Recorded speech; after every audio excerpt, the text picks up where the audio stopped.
I currently hold TVS Motor shares, which gives me 45% return. I don't know what to do with this option.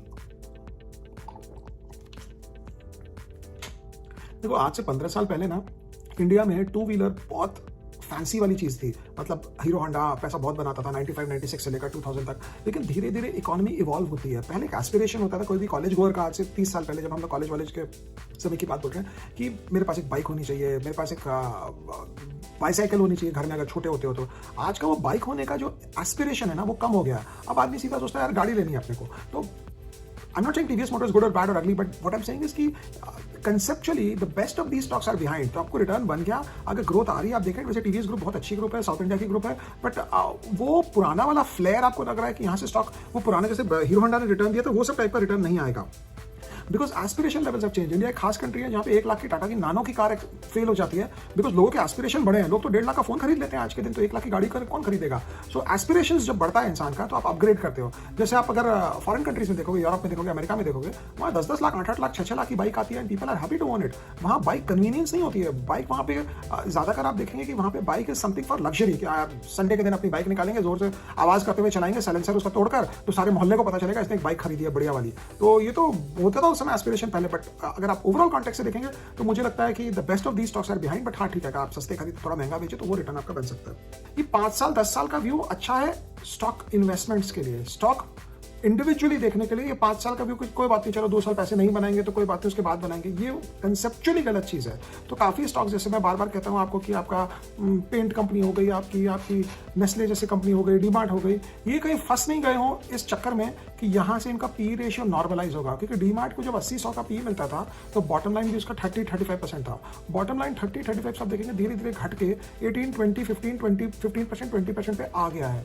और क्योंकि 30-35% का bottom line 15-20% पे आ गया है, the P ratio needs to correct now. P ratio क्यों correct करेगा? Because अब आप देखेंगे कि ओवरऑल कॉन्टेक्स्ट के हिसाब से डीमार्ट में वो ग्रोथ रहा नहीं, तो द प्राइस अर्निंग रेशियो जो मार्केट इसको दे रहा था वो थोड़ा कम होना चाहिए। तो उस हिसाब से आपको देखना चाहिए डीमार्ट को। बट हाँ, अगर आपका 10 साल का व्यू है, आपका 15 साल का व्यू है, तो डीमार्ट में फिर भी आपको 12% का 15% का रिटर्न मिल सकता है, उसमें कोई क्वेश्चन नहीं है। और एडवांटेज ये है कि डाउन साइड इसमें बहुत प्रोटेक्टेड है। So obviously the chances of losing money if you hold it for a very long period of time is minimal. ऐसे कुछ रिकमेंडेशन नहीं है, वो बार बार मैं बोलता हूँ और फिर बोल रहा हूँ। और बिफोर आई गो अहेड, आप लोग सब्सक्राइब करें, बिकॉज मैं भूल जाता हूँ सब्सक्रिप्शन का कॉल देने के लिए, तो फिर उसके बाद फिर सब्सक्रिप्शन भी बंद हो जाती है। तो सब्सक्राइब करें और उसके बाद ही मैं नया क्वेश्चन ले रहा हूँ। 1 सेकंड। गाइडियन अपोलो, एपीएल अपोलो। देखो एपीएल अपोलो हमने देखा भी है और बहुत अच्छी कंपनी भी लगती है कंसेप्चुअली, बट उसमें प्रॉब्लम है हेवीली ओवर प्राइस्ड, वो सिक्लिकल की तरह डील ही नहीं करती है। तो ये सब कंपनियों में आपको सिर्फ अर्निंग्स ग्रोथ मिलेगा, ईपीएस ग्रोथ मिलेगा। अगर मुझे सिर्फ ईपीएस ग्रोथ लेना है तो मैं जाके बैंक्स में लूंगा ना, मैं एक्सिस, आईसीआईसीआई, कोटक बैंक में लूंगा ईपीएस ग्रोथ। मैं कॉम्प्लिकेटेड काम कर कोई सिक्लिकल कंपनी में घुसूंगा और उसमें सिर्फ ईपीएस ग्रोथ लेने के लिए जाऊँ, तो वो मुझे समझ नहीं आता ये क्यों करना चाहिए। But normally APL Apollo is a good company if you ask me, and आप देख सकते हो उसे। बट वही 40-50 के ट्रेलिंग पी पे अगर आप स्टॉक लेते हो तो वहां से unless the stock shows you a consistent earning growth of 25%, वहां से पैसा बनाना बहुत मुश्किल होता है। ठक्कर जयेश कह रहे हैं, sir I am from Rajkot, Glenmark life science, low PE with high ROE and zero date.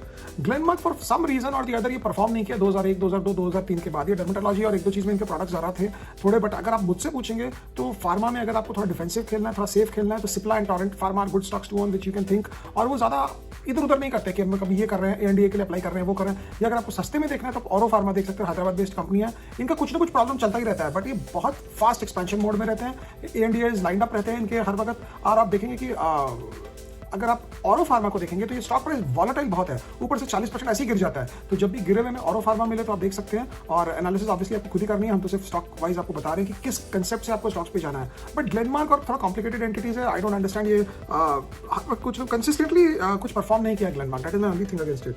2850 पे क्या करूँ, करने को कुछ नहीं है, आप वेट कर सकते हो। बिकॉज मुझे लगता है एचडीएफसी एएमसी महंगा है, और हमने पीछे भी एक वीडियो किया था एचडीएफसी एएमसी के ऊपर, where we discussed and decided and not decided, who are we to decide, where we discussed and debated rather कि HDFC AMC at the current valuation is very overpriced if you ask me. Because इसमें आगे जाकर अगर आप देखेंगे तो इसमें growth उतना नहीं हो पा रहा है, और एयूएम ग्रोथ होएगा तो जितना ग्रोथ होएगा उसके हिसाब से इसको वैल्यूएशन मिल गया, बट है महंगा अगर आप खुद से पूछेंगे तो।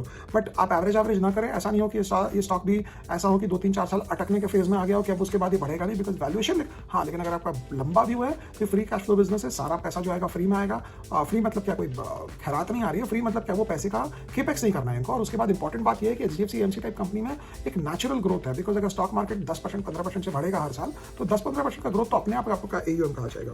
आईटी प्लेयर्स HCL टेक फिर भी बेटर है, फिर भी ज़्यादा अच्छा है compare to maybe an Infosys और मे बी TCS, बिकॉज इसमें डिविडेंड ज़्यादा है और थोड़ा ये थोड़े से अग्रेसिव भी ज़्यादा है। तो मुझे लगता है HCL tech in the larger market cap technology companies from India is much better placed and much better suited. MS Kumar 1 2 3 4 5 इनका कहना है ये your YouTube is like classroom to me, very very informative, thanks for noble cause. I have bought Tinplate at 500 quantity at 318 sir, your views on the fundamentals. Tinplate cyclical है but still cyclical में एक अच्छी company मानी जाती है अगर आप वैसे देखेंगे तो। बट आप दो चीज़ें इसमें, दो क्वेश्चन आते हैं, एक टेम्पलेट का और एक दूसरा है। बट अगर आप 10 साल का व्यू ले रहे हैं, 5 साल का व्यू ले रहे हैं, तो I would still back JSW steel. Recommendation नहीं है, हमारे स्मॉल केस में भी है वो निफ्टी वाले प्लान में। बट टेम्पलेट मुझे लगता है कि ऊपर नीचे होता रहता है, इसमें कंसिस्टेंट ग्रोथ नहीं आती है, कंसिस्टेंट रिटर्न नहीं आती है। But JSW steel is much better place.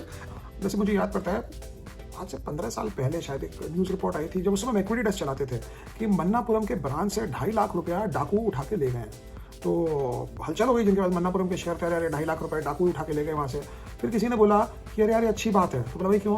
बोले कम से कम 2.5 लाख रुपया ब्रांच से डाकू ले गए, मतलब कि ब्रांच में कुछ काम हो रहा है तभी डाकू लेके गए पैसा। अगर ब्रांच में कोई काम ही नहीं होता, जमा खर्ची कंपनी होती, तो डाकू पैसा कहाँ से ले आते? तो ये जो कई बार क्या होता है, इसमें ह्यूमरस साइड देखना चाहिए कि अगर वो $10 मिलियन का फाइन लगाया LTTS पे, मतलब बहुत मेहनत करके वो काम कर रहे हैं, तो आई वुड से ये सब चलता है ओवर पीरियड ऑफ टाइम। 2-3-4 महीने के बाद आप ये चीज़ों को उतने दिमाग से नहीं लगाओगे जितना आप, क्योंकि एक बार फाइन लग गया ना तो मैटर खत्म हो गया। That is a problem. But Shri leather, अगर आप कलकत्ता में अगर आप कभी गए दुर्गा पूजा के समय में, और कलकत्ता, हम तो कलकत्ता ही बोलते हैं बट कोलकाता हो गया, अपना नया नाम, नया नहीं, रात पुराना नाम कोलकाता था, कलकत्ता नया नाम ब्रिटिशर्स ने दिया था। तो अगर आप दुर्गा पूजा में कोलकाता जाएंगे तो न्यू मार्केट एरिया में जो इनकी दुकान है, कम से कम आधा किलोमीटर 1 किलोमीटर लंबी लाइन लगती है, उसमें लोग अंदर घुसते हैं सिर्फ देखने, जूता खरीदने के लिए। अच्छा मैं सोचता हूँ यार, तू 5 दिन पहले ही खरीद ले, 5 दिन बाद खरीद ले, लेकिन that's how the world is. कई बार आपको लाइन में केओस में खड़ा होकर सामान खरीदने का जो मजा है ना, वो खुले एरिया में खड़ा होकर खरीदने का नहीं है। तभी जब शुरू में पैंटालून में बिग बाजार बनाया गया था, तो they designed it with a fundamental theory of chaos, कि मतलब आदमी को ज्यादा स्पेस नहीं मिलना चाहिए। उधर ही एक सामान रखा, उधर दूसरा सामान रखा, आइल्स के बीच में जगह कम रखी, सो आप चल रहे हैं तो आप टकरा रहे हो इधर उधर, बिकॉज आप अपने पिछले 10, 20, 25, 30 सालों से वैसे ही शॉपिंग करते आए हो क्राउडेड प्लेसेस में अक्रॉस सिटीज। तो आपको अगर सडनली कन्वीनियंस दे दिया जाएगा और खुला रख दिया जाएगा स्टोर, तो एक तो मेंटली आपको लगेगा कि यार यहाँ तो कोई है ही नहीं, मैं अकेला ही खरीद रहा हूँ। और जब आप स्टोर को छोटा कर दोगे, छोटा इन टर्म्स ऑफ की रैक्स क्लोज ले आओगे और भीड़ ज्यादा लगेगी, तो आपको लगेगा हाँ मेरे साथ 500 आदमी और शॉप कर रहे हैं, मतलब जगह ठीक है। कई बार जैसे आप रेस्टोरेंट में जाते हो, आप नए जगह होते हो, तो बहुत सिंपल फंडा है, अगर रेस्टोरेंट के बाहर 5-10 आदमी ऑलरेडी खा रहे हैं, घुस रहे हैं, आ रहे हैं, गाड़ियां लगी है, तो आपको बिना देखे समझ में आ जाएगा रेस्टोरेंट अच्छी जगह है, बिकॉज ऑलरेडी वहाँ पे क्राउड इकट्ठा है। बट अगर आप अकेले ही आदमी घुसे हो रेस्टोरेंट में खाने को, तो आप कभी खुश नहीं होगे, आप बोलेगा पता नहीं यार मैं अकेला ही खा रहा हूँ, यहाँ पे और कोई है या नहीं है। तो वो हिसाब से आपको देखना चाहिए। एक पवन स्वामी कह रहे हैं, what is your opinion on Varun beverage? कल हमने वरुण बेवरेज किया था एक्चुअली, और मुझे लगता है इनको प्रॉब्लम ये लग रहा है कि कैंपा कोला के आने के साथ वरुण बेवरेज को क्या होगा। मुझे लगता है कैंपा कोला रिलायंस का एक बहुत सिंपल सा फंडा है कि 100, 150, 200, 300 करोड़ में जितने छोटे छोटे ब्रांड है सब खरीद लो। तो कैंपा कोला लेकर उसको ट्राई कर लो, उसको ट्राई कर लो। क्या होता है कि 8, 10, 20 कंपनी आप छोटे छोटे ब्रांड्स खरीदते हो, तो 1-2 को इतने जोर से चल जाता है कि आपको पूरा this side to that side कर देता है। तो उस एंगल से अगर आप देखेंगे तो मुझे लगता है रिलायंस का जो फोरे है बेवरेजेस में और एरेटेड ड्रिंक्स में और कैंपा कोला में और इसमें उसमें वो हो रहा है। और इसमें कोई बहुत स्पेसिफिक, कोई बहुत इन्होंने स्ट्रैटेजी बना करके हमको कैंपा कोला से सीधा कोका कोला और पेप्सी को बीट करना है, ऐसा कुछ नहीं है। वैसे ये लोग थोड़े लेट हो गए। अगर 180 करोड़ में उन्होंने थम्स अप खरीद लिया होता 1995-96 में, जब रमेश चौहान ने शायद कोका कोला को बेचा था 180 करोड़ में थम्स अप का ब्रांड से, तो डिफरेंट होता ऑल्टुगेदर। बट ठीक है, जब जागो तब सवेरा, वही अब क्या बोलेंगे उससे ज्यादा।